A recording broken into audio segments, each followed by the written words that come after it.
देखिए, शुद्राज क्रांति नाम से ही पता चल रहा है कि शूद्रों का राज, उसकी क्रांति।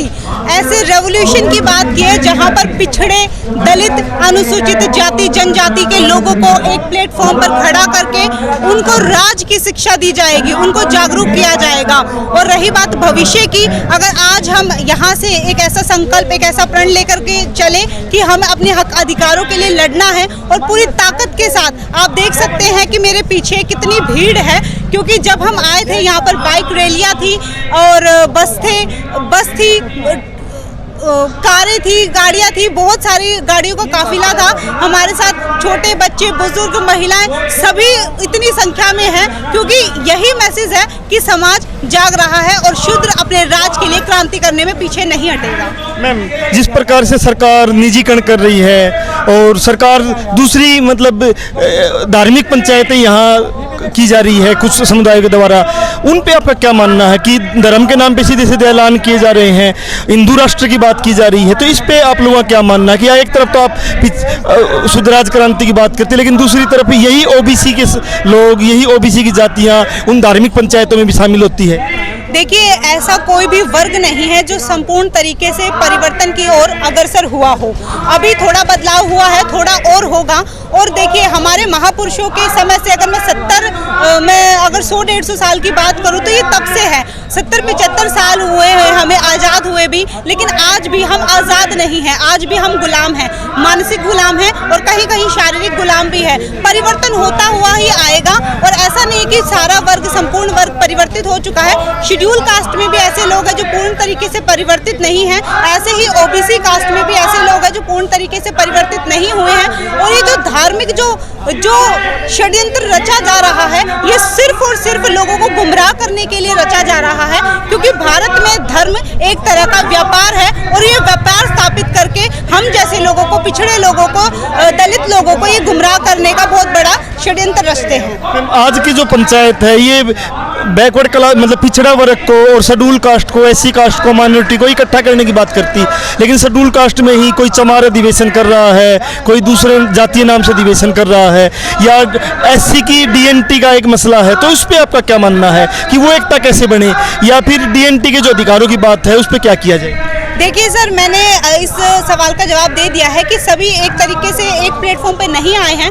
कुछ लोग हैं जिनकी मानसिकता थोड़ी अलग तरीके की है।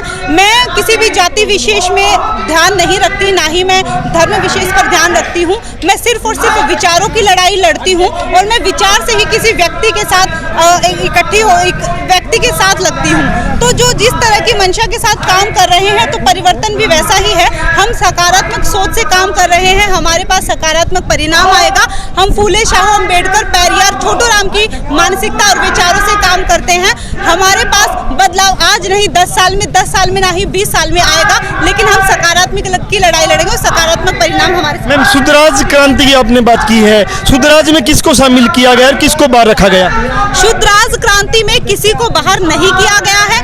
जो अपने हक अधिकारों को लेकर अवेयर नहीं है, उनको इकट्ठा लेने की बात की गई है। जो अपने प्रतिनिधित्व से वंचित हैं, उनको प्रतिनिधित्व दिलाने की बात करी है। जो राज से वंचित है, क्योंकि ये वो देखिए, शूद्र एक ऐसा वर्ग था जो उनके महापुरुषों का, उनके पूर्वजों का राज हुआ करता था। आज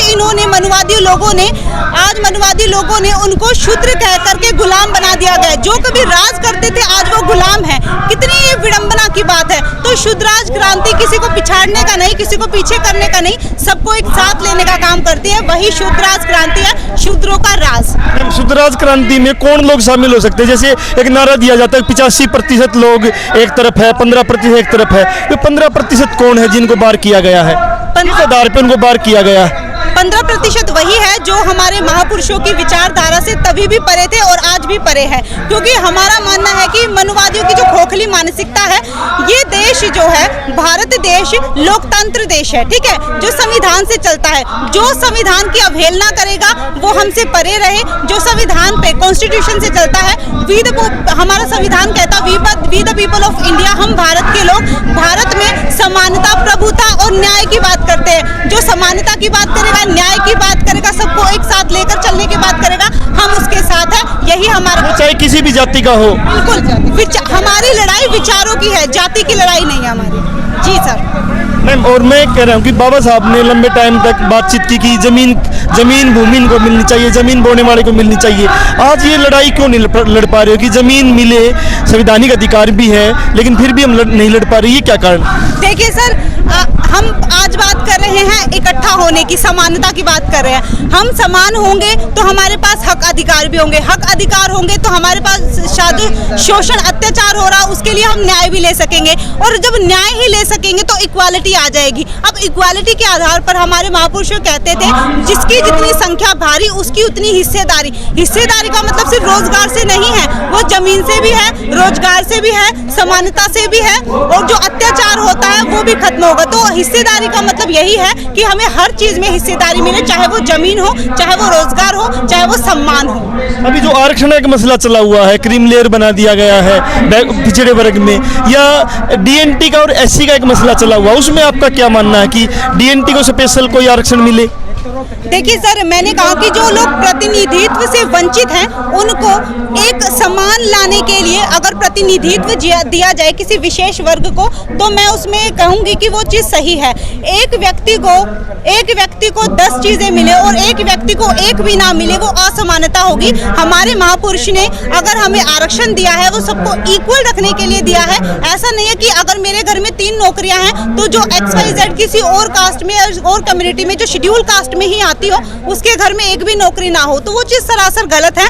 इक्वालिटी की बात करते हैं, इक्वल सारी चीज़ें होनी चाहिए। अगर वो क्रीमी लेयर की बात है, अगर मेरे पास साधन संपन्न हूँ मैं, और अगर मेरे किसी दूसरे भाई के पास साधन नहीं है, तो मैं अपने आप को क्रीमी लेयर में ला करके दूसरे व्यक्ति को मौका देने में ज़्यादा विश्वास रखती हूँ। तो मैम आज का जो ये महापंचायत है, इसका क्या भविष्य में हरियाणा के अंदर खासकर आंदोलन में और राजनीति में इन चीज़ों में प्रभाव रहेगा? बिल्कुल सर, इसका बिल्कुल प्रभाव रहेगा, क्योंकि शुद्राज क्रांति एक नाम से ही पता चल रहा है कि लोगों का आक्रोश भी है, लोगों में एकता भी है। और आप जनसंख्या देख सकते हैं कि कितने लोग अपने हक अधिकारों को लेकर के एक मंच पर बैठे हैं। इतनी धूप है, इतनी गर्मी है, फिर भी लोगों ने उन सब चीज़ों को इग्नोर करते हुए एक प्लेटफॉर्म पर आए हैं, क्योंकि सबको पता है समानता नहीं होगी तो हमारे पास कुछ नहीं होगा। हम अपने लिए लड़ाई नहीं लड़ रहे, हम आने वाली नस्ल के लिए लड़ाई लड़ रहे हैं। जिस तरह से आज हम अपने महापुरुषों को देख करके रोते हैं कि काश उस समय पर हमारे पूर्वजों ने हमारे महापुरुषों का साथ दिया होता तो आज हम भी इक्वल रहते। तो इस प्रकार से अगर आज हम वामन मेश्राम जी जैसे, माननीय राजकुमार सैनी जी जैसे, जो अपने नेक विचारों से समाज में प्रचार कर रहे हैं, उनका साथ अगर नहीं देंगे तो कल हम इनके राजकुमार सैनी पे क्या विश्वास किया जाए? कल तक ये बीजेपी में थे और बीजेपी में रहते हुए वही उसी मनुवादी मानसिकता को उन्होंने लागू किया, 5 साल तक सांसद रहे हैं। क्या भविष्य में फिर बीजेपी में नहीं जाएंगे? क्या इन पे विश्वास किया जाए एज ए राजनीतिक पॉलिटिकल पार्टी व्यक्ति को देखते? देखिए सर, पॉलिटिकली देखा जाए तो आपकी बात बिल्कुल सही है, लेकिन अगर मैं विचारों की लड़ाई कहूँ, क्योंकि इनके विचार, वामन मेश्राम के जो विचार हैं वो एक प्लेटफॉर्म पे इसीलिए आए हैं क्योंकि दोनों के विचार मिलते जुलते हैं। और जैसे कि आपको पता है कि ओबीसी जो एक बहुत बड़ा वर्ग है, 52% जो हमारी जनसंख्या, हम उसको नकार नहीं सकते। अगर 52% इतनी बड़ी जनसंख्या का मनुवादी लोगों ने इस्तेमाल किया तो हम कहाँ जाएंगे? तो हमें इनको साथ लेकर के चलना बहुत आवश्यक है। और रही बात विश्वास करने ना करने की, सर वो तो भविष्य तय करेगा, क्योंकि आज तो विश्वास करने के लिए कुछ बचा ही नहीं है। किसी ना किसी चीज पे तो विश्वास करना ही पड़ेगा। विचारों की लड़ाई है, और जो राजकुमार सैनी जी है वो मनुवादी पर करारा चोट करते हैं। आज आप कोई भी उनका भाषण देख सकते हैं, लाइव देख सकते हैं, स्पीच दे सकते हैं। भाषण देना बहुत आसान है, भाषण देने में तो बहुत प्रवचन देने वाले बहुत लोग मिले, लेकिन जमीन पे जब लड़ाई लड़नी होती है, मैं राजकुमार सैनी को कहीं भी नहीं देख पा रहा हूँ कि वो निजीकरण के खिलाफ कोई आंदोलन कर रहे हैं, भूमि इनको जमीन मिले उसके लिए कोई आंदोलन कर रहे हैं। मैंने कभी भी उनको नहीं देखा आज तक। क्या कारण?